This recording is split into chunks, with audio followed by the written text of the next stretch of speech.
साईं राम। साईं बाबा का बचपन एक सच्ची कहानी। जैसे पर्वतों में हिमालय श्रेष्ठ है, वैसे ही संतों में श्रेष्ठ है साईं। साईं नाम के आगे थे लगाना उचित नहीं है, क्योंकि साईं आज भी हमारे बीच है। बस एक बार उनकी शरण में होना जरूरी है, तब वे आपके आस पास होंगे। यह अनुभूत सत्य है। साईं बाबा के बारे में बहुत भ्रम फैला है। वे हिंदू थे या मुसलमान? क्या वे कबीर, नामदेव, पांडुरंग आदि के अवतार थे?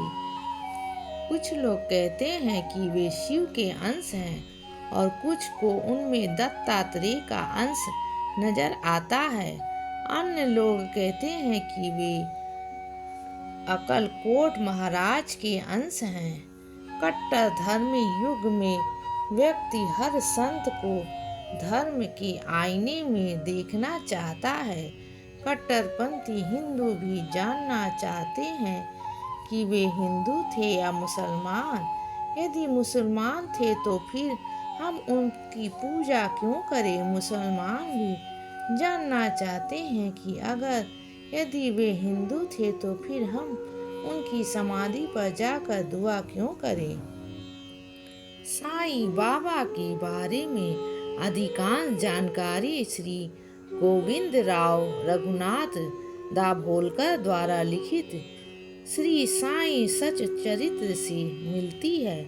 मराठी में लिखित इस मूल ग्रंथ का कई भाषाओं में अनुवाद हो चुका है। यह साईं सच्चरित्र साईं बाबा के जिंदा रहते ही 1910 से लिखना शुरू किया। 1918 के समाधिस्थ होने तक इसका लेखन चला। लेकिन अब सवाल यह उठता है कि कितने हैं जो सबका मालिक एक की घोषणा करते हैं। यह देखा गया है कि साईं को मानने वाले भी ज्योतिषी तथा कथित बाबा और अन्य लोगों के चक्कर में भटकते रहते हैं। इससे पता चलता है कि वे सब भ्रमित हैं व उन्हें साईं पर भरोसा नहीं है। साईं बाबा का मिशन था लोगों में एक ईश्वरवाद के प्रति विश्वास पैदा करना, उन्हें कर्मकांड, ज्योतिष आदि से दूर रखना और उनके दुख दर्द को दूर करना, साथ ही समाज में भाईचारा कायम करना। साईं हिंदू थे या मुसलमान? साईं अपना ज्यादातर वक्त मुस्लिम फकीरों के संग बिताते थे, लेकिन माना जाता है कि उन्होंने किसी के साथ कोई भी व्यवहार धर्म के आधार पर नहीं किया। जो लोग साईं बाबा को हिंदू मानते हैं, वे हिंदू होने का तर्क देते हैं। जैसे हिंदू होने के कुछ कारण। पहला, बाबा धूनी रमाते थे। धूनी तो सिर्फ शैव और नाथपंथी संत ही जलाते हैं। दूसरा, बाबा के कान बिधे हुए थे। कान छेदन सिर्फ नाथपंथियों में ही होता है। तीसरा, साईं बाबा हर सप्ताह नाम कीर्तन का आयोजन करते थे, जिसमें विट्ठल कृष्ण के भजन होते थे। बाबा कहते थे, ठाकुर नाथ की डंकपुरी विट्ठल ही पठरी, रण छोड़ की द्वारिका यही तो है।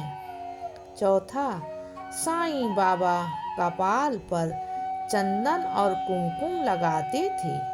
पांचवा, जहां बाबा पहली बार लोगों को दिखे थे, उस स्थान पर बाबा के गुरु का तत्व स्थान था। जब उस समाधि की खुदाई की गई, तब वहां 4 दीपक जल रहे थे। महासापति तथा सीडी के अन्य भक्त इस स्थान को बाबा के गुरु का समाधि स्थान मानकर सदैव नमन किया करते थे। साईं के बारे में जानकर मानते हैं कि वे नाथ संप्रदाय का पालन करते थे। हाथ में पानी का कमंडल रखना, धूनी रमाना, हुक्का पीना, कान छिपाना और भिक्षा पर ही निर्भर रहना, ये नाथ संप्रदाय के साधुओं की निशानी है। नाथों में धूनी जलाना जरूरी होता है, जबकि इस्लाम में आग हराम मानी जाती है। सिर्फ एक कर्म से ही उनका नाथपंथी होना सिद्ध होता है।